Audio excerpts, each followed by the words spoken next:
सुप्रभात विद्यार्थियों, आज हम हिंदी अध्ययनशाला में हिंदी विषय का अध्ययन करने के लिए पुनः उपस्थित हैं और मुझे पूर्ण उम्मीद है कि आप लोग भी हिंदी विषय का अध्ययन करने के लिए हिंदी अध्ययनशाला में पठन सामग्री के सहित उपस्थित होंगे। यदि ऐसा नहीं है तो वीडियो को यहीं पर रोकें और पठन सामग्री लेकर आएं, फिर अध्ययन में शामिल हों।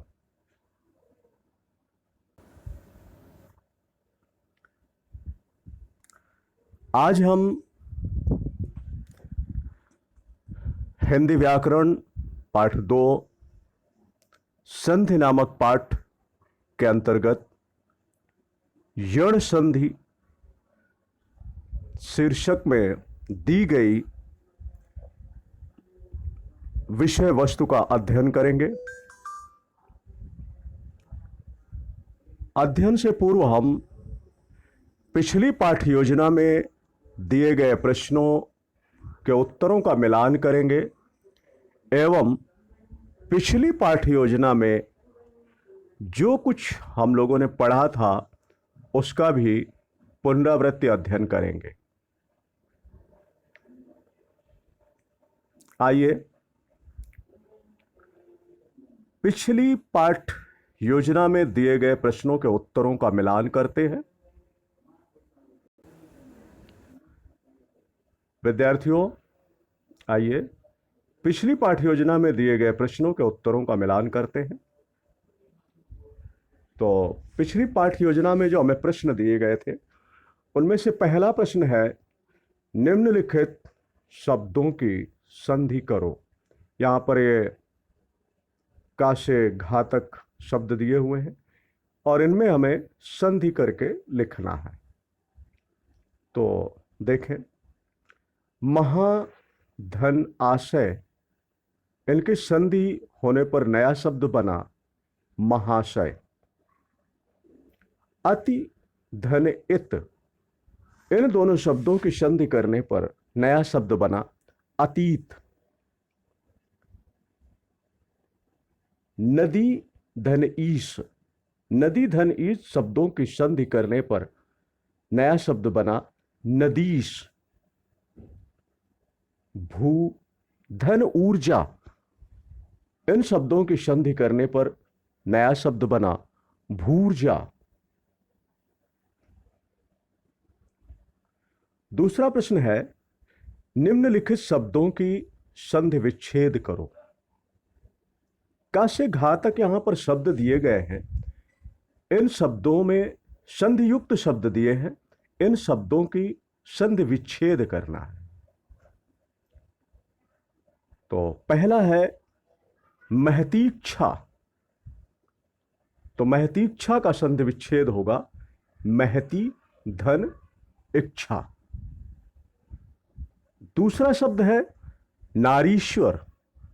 नारीश्वर का संधि विच्छेद होगा नारी, धन, ईश्वर। अगला शब्द है भूपरि। भूपरि शब्द का संधि विच्छेद होगा भू, धन, उपरि। इसके बाद है भानुदय। भानुदय शब्द का संधि विच्छेद होगा भानु, धन, उदय। ठीक। अब तीसरा प्रश्न है, विजातीय स्वर किसे कहते हैं? किन्हीं दो विजातीय स्वरों के नाम लिखो। तो इस प्रश्न का उत्तर है, असमान ध्वनि वाले स्वर समूह विजातीय स्वर कहलाते हैं। असमान ध्वनि वाले स्वर समूह विजातीय स्वर कहलाते हैं। उदाहरण, अ, उ और ई, आओ। तो ये विजातीय स्वरों के दो उदाहरण थे। अगला प्रश्न है, दीर्घ स्वर संख्या में कितने होते हैं? दीर्घ स्वर संख्या में कितने होते हैं? सभी के नाम लिखो।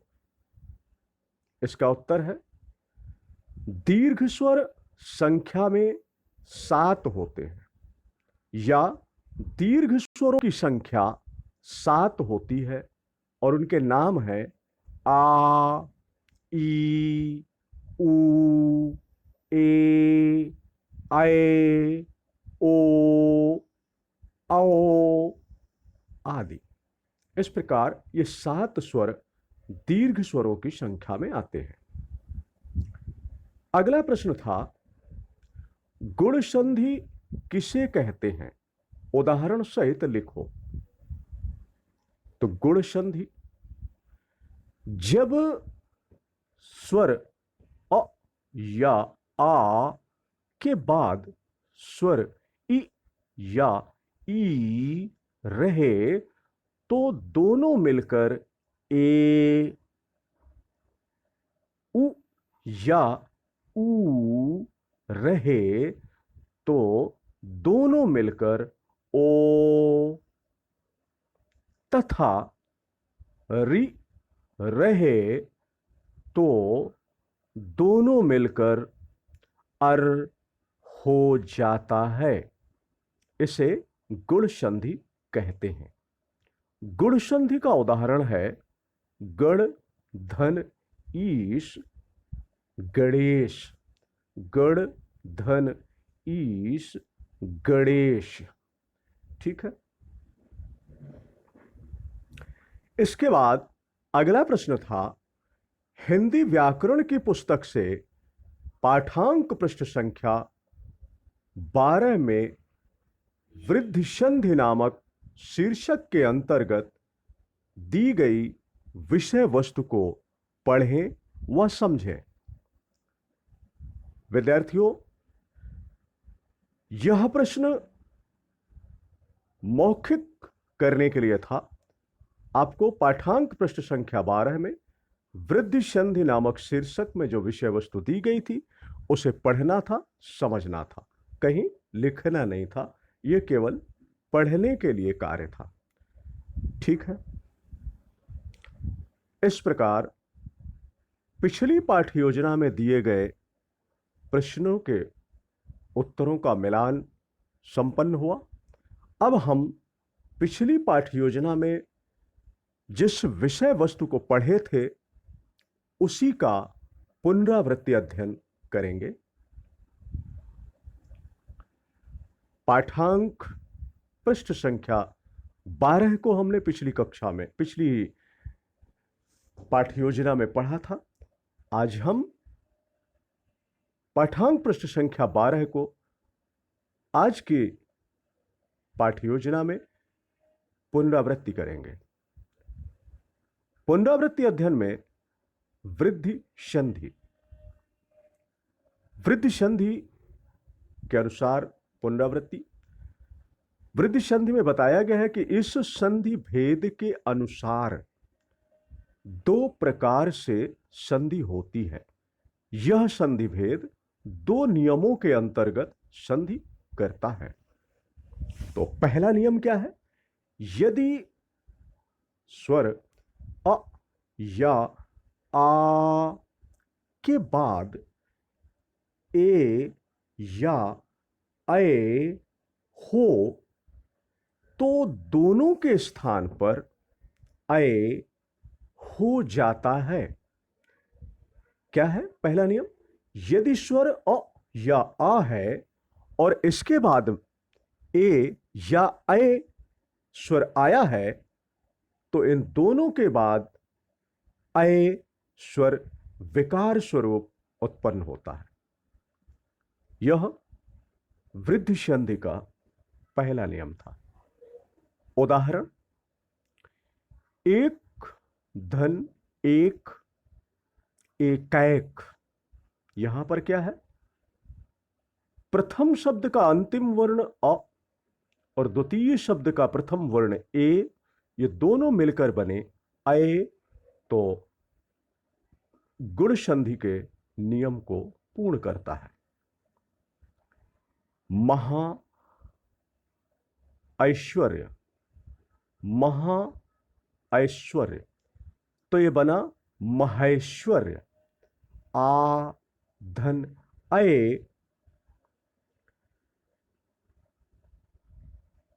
प्रथम शब्द का अंतिम वर्ण आ, द्वितीय शब्द का प्रथम वर्ण अय, ये दोनों मिलकर बने अय, तो महाधन ऐश्वर्य, महेश्वर्य। आ धन अय मिलकर बनेगा अय। ठीक है। वृद्धि संधि का अगला नियम, यदि स्वर अ या आ के बाद ओ या औ हो, तो दोनों के स्थान पर औ हो जाता है। यदि स्वर अ या आ दिया हुआ है और इनके बाद ओ या औ आया है, तो दोनों के स्थान पर औ हो जाता है। यह वृद्धि संधि का दूसरा नियम। उदाहरण के लिए देखें, वन धन औषधि, वन धन औषधि, औषधि, यहां पर अ और ओ का मेल हुआ है तो बना है औ। वन धन औषधि मतलब वनौषधि, वनौषधि। इसी प्रकार महाधन औदार्य, महाशब्द का अंतिम वर्ण आ और औदार्य का प्रथम वर्ण औ मिलकर बना औ, तो ये हो गया महोदार्य। महाधन औदार्य मतलब महोदार्य। तो इस प्रकार से यह वृद्धि संधि का दूसरा नियम संपन्न हुआ। वृद्धि संधि जहां अ या आ के पश्चात ए या ऐ और ओ या औ का आगमन हो तथा दोनों के मेल से क्रमशः ऐ और औ हो जाए, तो वहां वृद्धि संधि होती है।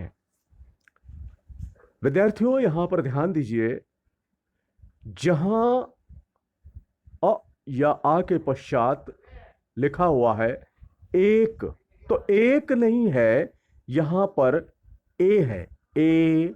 ठीक है, एक यहां पर त्रुटिवश लिखा हुआ है, तो यहां पर एक को कट करके ए लिखेंगे, ए या आए। ठीक है। अब हम पठन पाठन के पाठांक पृष्ठ संख्या 12, 13 एवं 14 को पढ़ेंगे, समझेंगे।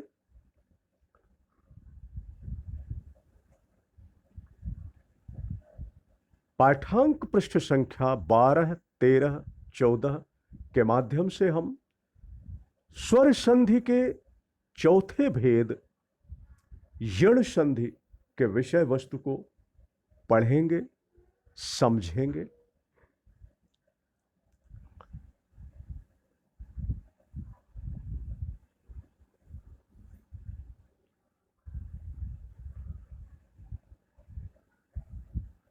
विद्यार्थियों, अब आप अपनी पाठ्य पुस्तक हिंदी व्याकरण की जो पुस्तक है उसे पाठांक प्रश्न संख्या 12 में खोलें और स्वर संधि के चौथे भेद यण संधि की विषय वस्तु को पढ़ें, समझें। यण संधि, इस संधि भेद के अनुसार निम्न 3 प्रकार से संधि होती है। यण संधि में भी संधि के 3 नियम होते हैं। उन 3 नियमों के अंतर्गत जो संधियां होती हैं वह यण संधि कहलाती है।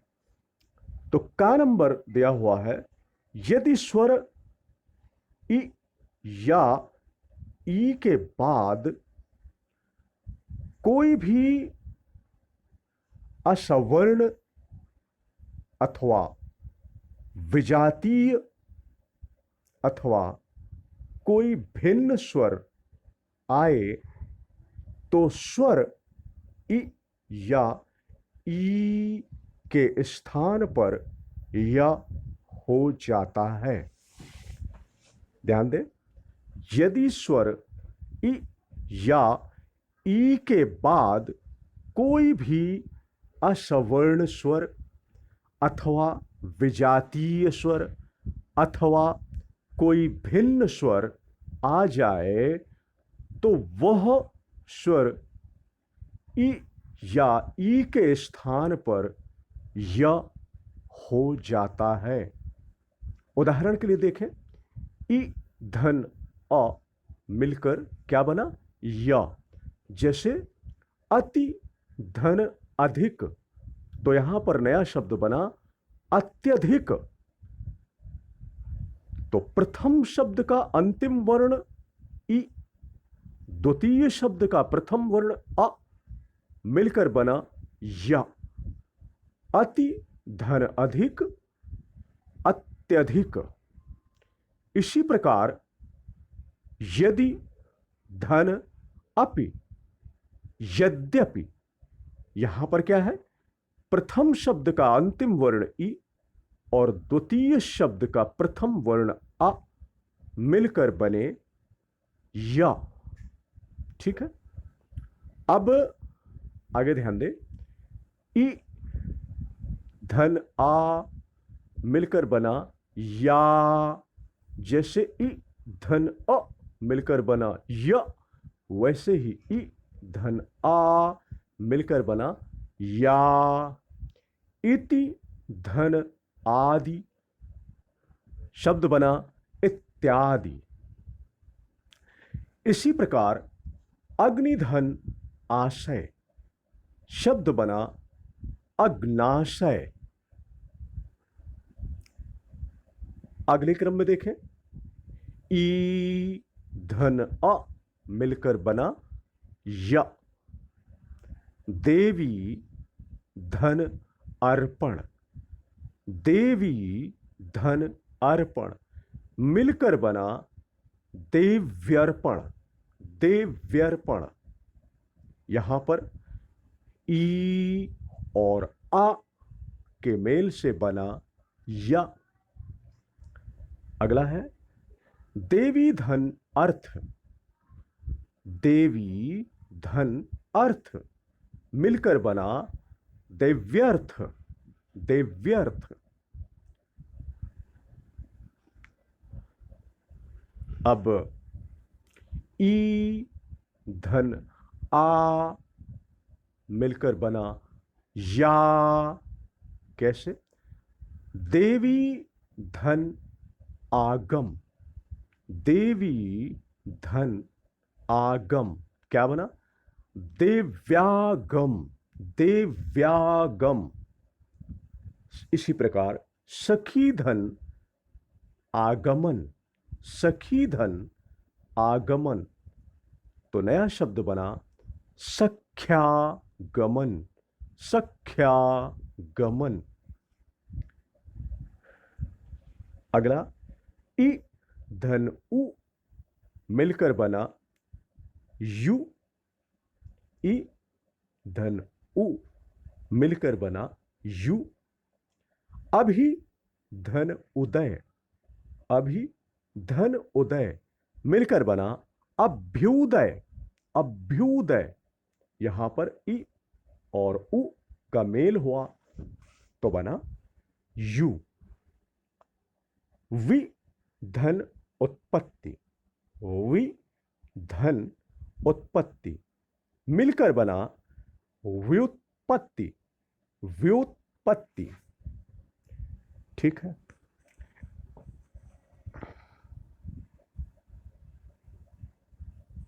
अब पाठांक पृष्ठ संख्या 13 पर ध्यान दें। इ धन ऊ मिलकर बना यू, यू।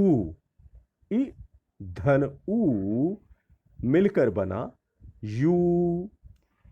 तो शब्द है नि धन ऊन, नि धन ऊन मिलकर बना न्यून, न्यून।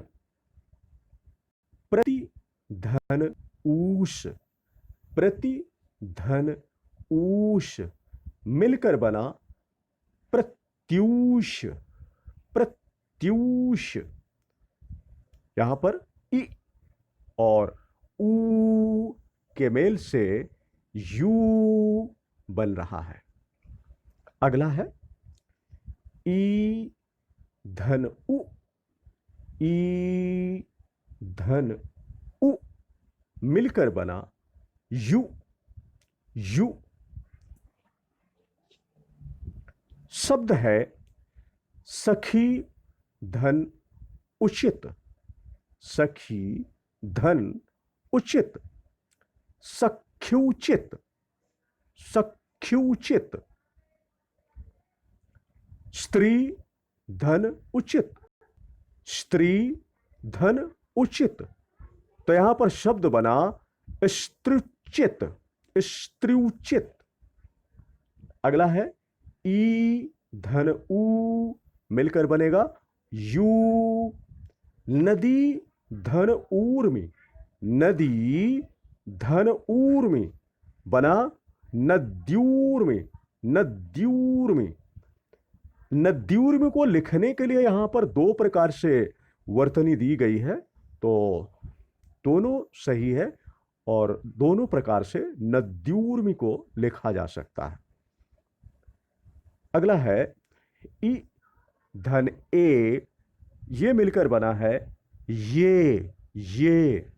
प्रति धन एक प्रत्येक, प्रति धन एक प्रत्येक। यहां पर ई धन ए के संगति होने पर, संधि होने पर यह शब्द बना ये। अगला है इति, अगला है ई धन आए, ई धन आए मिलकर बना ये। अति धन ऐश्वर्य, अति धन ऐश्वर्य मिलकर बना अत्यैश्वर्य, अत्यैश्वर्य। ई धन ओ, ई धन ओ मिलकर बना यो। अति धन ओज मिलकर बना ई धन ओ के अनुसार अति धन ओज मिलकर बना अत्योज, अत्योज। क्योंकि ई और ओ मिलकर यो बन रहा था। इसी प्रकार ई धन औ, ई धन औ मिलकर बनता है यो।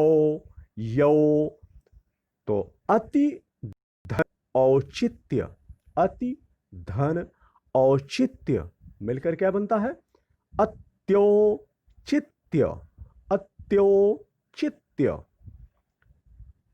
अगला ई धन अय मिलकर बना ये। उदाहरण सखी धन ऐक्य, सखी धन ऐक्य। तो हो गया सख्यैक्य, सख्यैक्य। ऐसे ही ई धन औ मिलकर बना यो। तो ई धन औ मिलकर बना यो। वाणी धन औचित्य, वाणी धन औचित्य, यो हो गया वाण्योचित्य, वाण्योचित्य।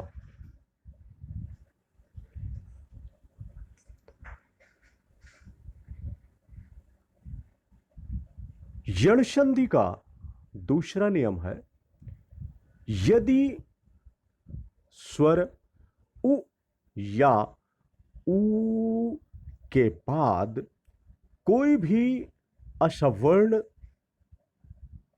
अथवा विजातीय अथवा कोई अन्य भिन्न स्वर आए तो स्वर उ या ऊ के स्थान पर व हो जाता है, व हो जाता है। यदि स्वर उ या ऊ के स्थान पर कोई भी असवर्ण स्वर अथवा विजातीय स्वर अथवा अन्य कोई भिन्न स्वर आ जाए तो स्वर उ या ऊ के स्थान पर वा हो जाता है। उदाहरण के लिए देखें, उ धन अ मिलकर बना वा। तो यहां पर उ और आ ये दोनों असवर्ण स्वर हैं, विजातीय स्वर हैं, इसलिए यह उ और आ मिलकर व बना है। जैसे सु धन अल्प स्वल्प, सुधन अल्प स्वल्प। मनु धन अंतर मनवंतर, मनु धन अंतर मनवंतर। उ धन आ वा, उ धन आ वा। तो इस नियम के अंतर्गत उदाहरण है, सु धन आगत, सु धन आगत मिलकर बना स्वागत, स्वागत। मधु धन आचार्य, मधु धन आचार्य मिलकर बना मध्वाचार्य, मध्वाचार्य। अगला नियम, उ धन ई मिलकर बना वी, उ धन ई मिलकर बना वी। अनु धन इत, अनु धन इत मिलकर बना अन्वित, अन्वित। आगे उ धन ई मिलकर बनेगा वी, वी। तो अनु धन ईक्षणम, अनु धन ईक्षणम, अन्वीक्षणम, सॉरी ईक्षणम नहीं है, ईक्षण है। अनु धन ईक्षण, तो ये मिलकर बनेगा अन्वीक्षण, अन्वीक्षण। ठीक।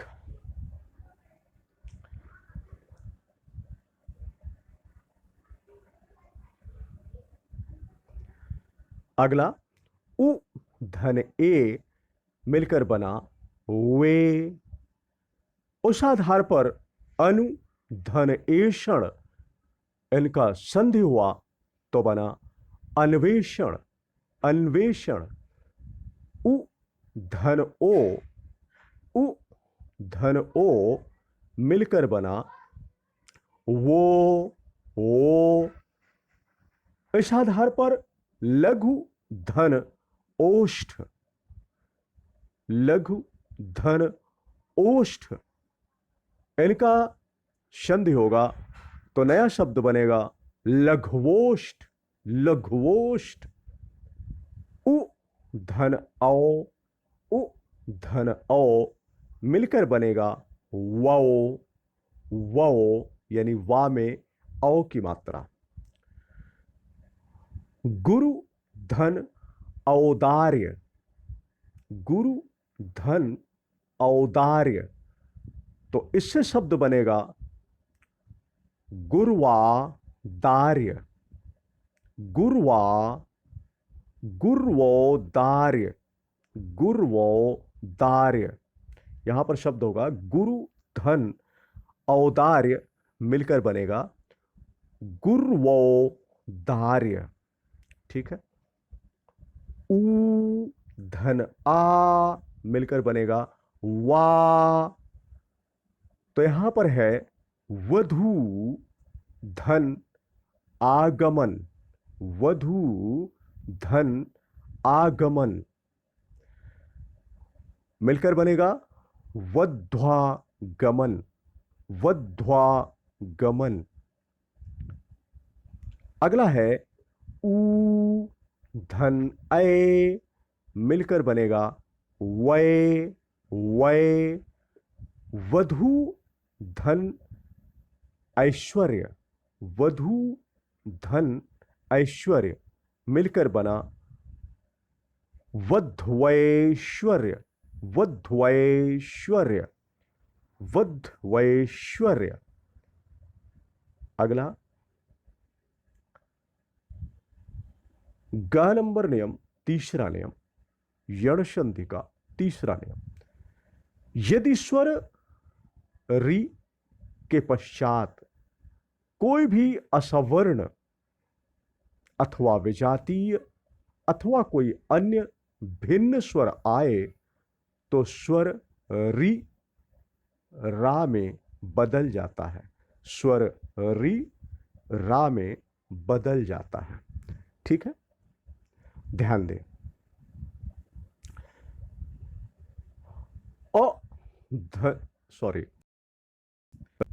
धन आ मिलकर बना र, हलंत युक्त रा।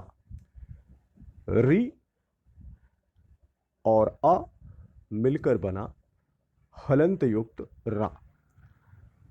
पितृ धन अनुमति, पितृ धन अनुमति मिलकर बना पितृ नोमति, पितृ नोमति। अभी आप ध्यान दीजिए, पितृ यहां पर ता में री की मात्रा थी, जब इसके साथ अ वर्ण का मेल हुआ तो यह बन गया त्रा, त्रा, यानी ता में रा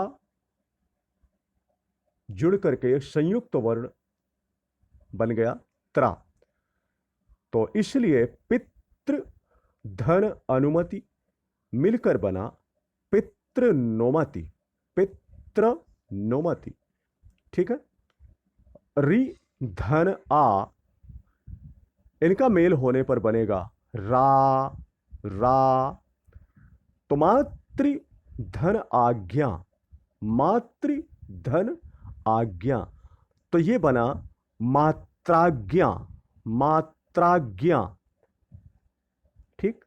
यदि रि और ई इन दोनों में मेल हो तो ये रि बन जाता है।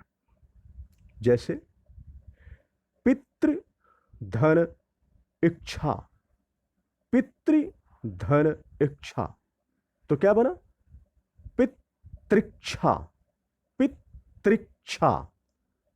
इसी प्रकार रि धन उ में जब मेल होता है तो यह बन जाता है रु, और रु।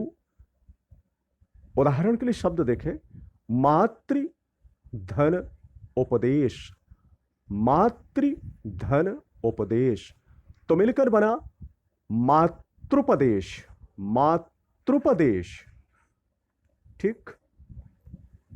इस प्रकार यण संधि की, यण संधि के, अब आप यण संधि की परिभाषा पर एक निगाह डालें।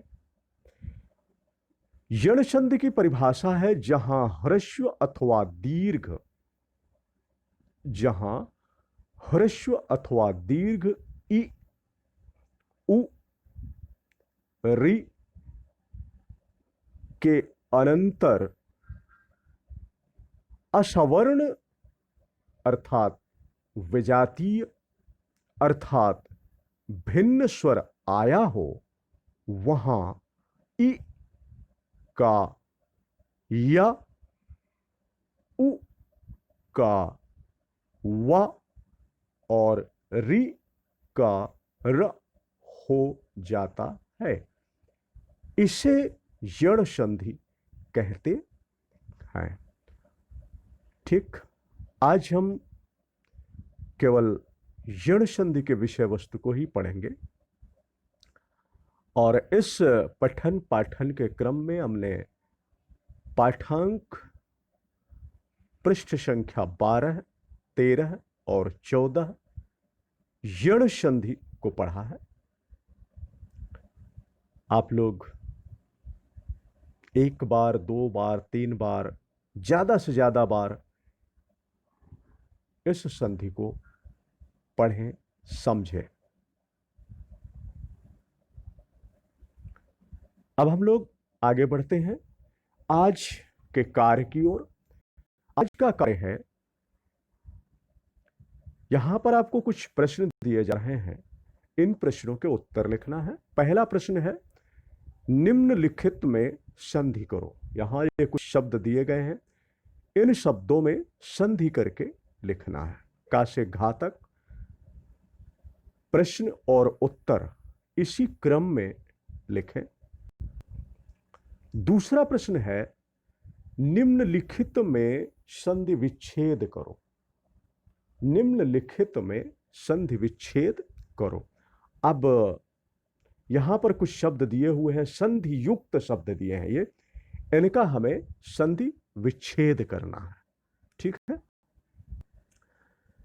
तीसरा प्रश्न है, वृद्धि संधि किसे कहते हैं?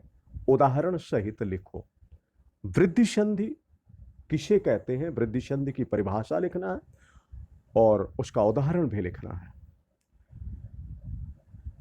सभी प्रश्न और उनका उत्तर इसी क्रम में लिखें, तो प्रश्न उत्तर ऐसे क्रम में लिखना सही रहता है। चौथा प्रश्न है, हिंदी व्याकरण की पुस्तक से पाठ 2 संधि नामक पाठ के पाठांक पृष्ठ संख्या 12, 13 एवं 14 में यण संधि शीर्षक के अंतर्गत दी गई विषय वस्तु को पढ़ें व समझें। यानी आज हमने जो यण संधि से संबंधित विषय वस्तु को जो पढ़े हैं, उसे हमें फिर से पढ़ना है, समझना है, दोहराना है। ठीक है। और इसी के साथ ही आज यही समाप्त होता है। धन्यवाद।